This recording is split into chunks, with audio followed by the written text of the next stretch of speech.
In 1983, I read this issue of Warrior magazine, issue number 9.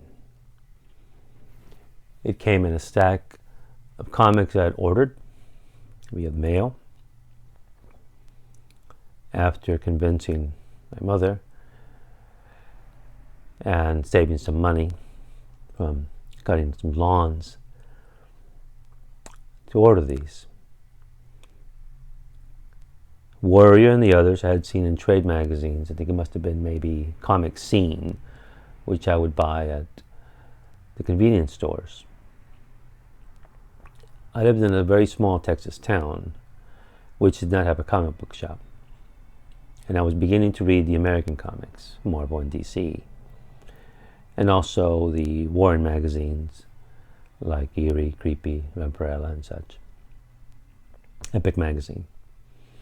And if you've seen my channel, every once in a while a heavy metal magazine would join the shelves and I would buy them when I could. And I was allowed to, actually, from the clerk. So as we begin to read Marvel and DC, the superhero comics like Superman, which I liked as he was being drawn by Gil Kane, and I was reading Detective and Batman. When I ordered Warrior magazine, I had seen this guy here, someone named Axel Pressbutton, and he looked interesting. I didn't realize this was an anthology magazine, though, and something that I lost in my reading of what this actually was. So when I got this, I was very disappointed. This was an anthology. But my disappointment would now give to a greater one, and yet a paradoxical one, because it was one of disappointment, but something that but also planted a seed of something deeper and richer, of something more.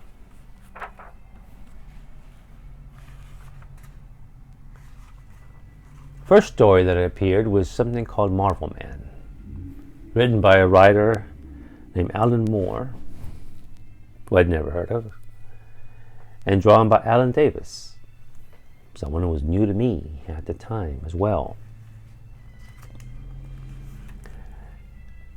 And Moore's language immediately arrested me. It said, "Out of the dark he is coming, a burning man of power and perfect beauty. That ultimately is why they must kill him. That ultimately is why they can't. Out of the dark he is surfacing. His stomach hurts, he's still alive. There's a strange blue constellation, a blank and empty sky." Mind you, I had no context of this story, had no idea who Marvel Man was, had no idea what came before, what was going to come after, as I will soon learn. But there was a majesty to him. And he's going through those that are trying to kill him like they're paper. He's just destroying them. And he has no qualms about it. This was not Superman or Shazam, characters I thought about as I read this. Not that he should be, but I kept thinking at some points, why couldn't they be like this? Already my ideas of heroes and villains had already been blurred. Even as a kid, I kind of understood the gray lines between the two. But I had not really seen it in the Legion of Superheroes or Teen Titans or the X-Men as such, not even in Daredevil by Miller. This was different, and I was definitely fascinated. And then there's this line here, where he's about to confront the people who have ordered all these men to kill him. And he's been warned by this man here, hey, there are going to be strong defenses against you. And his response is, I suppose there could. I don't care. You're not talking to Mike Moran now, who is his human form, as I realized as I read this comic. In other words, when I saw this, I'm thinking, that could easily be said by Clark Kent. You're not talking to Clark Kent, you're talking to Superman. But Superman would never have that look in his face, nor do what we just saw that he's done to the others. Not that he should be, but this was something fundamentally different for me. And then I turn the page, and the story, this is the last page. And I have no way of knowing what's going to happen next, because I was lucky to order this stack of comics in the first place. And it's unlikely that I would be able to order the others after this. Because as I realized, this was part of a longer story, which we could not afford. We were very poor at the time. But just when things couldn't get worse for me, they would. Because I turned to this page. V for Vendetta. Also written by someone named Alan Moore, who I had never heard of, and drawn by someone named David Lloyd, who I'd never heard of either.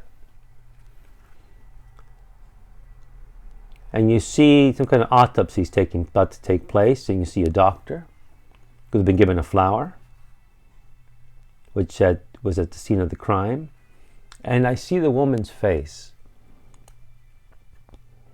Now, at the time I was transitioning from Catholic elementary school to public middle school. Give you an idea of the age I was in. And also some of my background as a kid. And, well, I saw the pain on this woman's face. As a kid, we all understand anguish. We understand these things. We get it. And I turn to this page, and I see, is this the hero of the story? At first, I think this is his face, but in fact, it's a mask. Someone named V. I don't know what V stands for. And he's having this argument with this young woman, this girl, who has just been an accomplice of some kind of murder that he was involved in. Up until this time, when I see men sitting in their nice chairs, I'm thinking of Bruce Wayne in his study. This is not Bruce Wayne. Or Batman in the Batcave. There's something sinister about this man, yet appealing as well. And I was wondering, is he the hero of this story? Are there any heroes in this story? And then we see a case of domestic situation, where a man is physically and emotionally abusing his wife. Now, this is the early years of sex, for many of us, and even though we don't understand when she says, "Why don't you find me desirable anymore sexually?" we still understand that idea of being wanted, or to want, for that matter. And he's very cruel to her. We all understand cruelty, especially kids. That's one of the first things we know about early on, is cruelty. Then we get back to this V character and this girl, where she apologizes to him. And then these next few pages really did it for me. We see V meeting with this woman who's a doctor, and we see these images here. And we see there's something in her face of pain, of memory, of recognition, of conscience, that something terribly wrong has taken place in the past. And that rose causes her to bleed. And then we see this V character reading to this girl what seems like a fairy tale. So you're going back and forth in emotion here. Back and forth, and then these stark images by Lloyd in these beautiful black and white pages.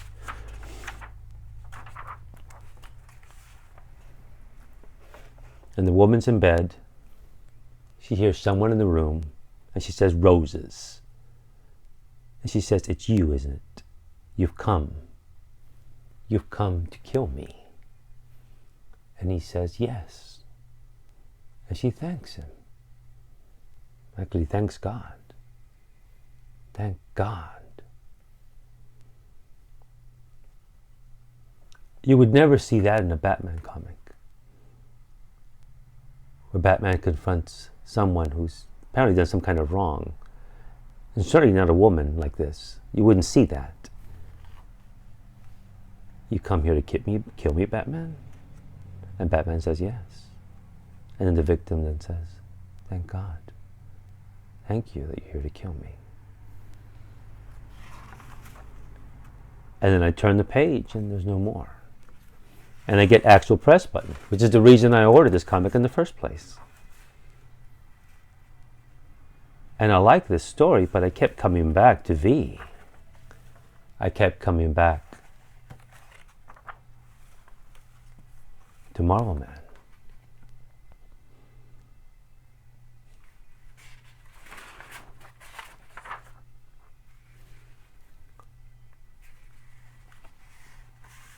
Stories. Where would we be without them? Thank you for viewing.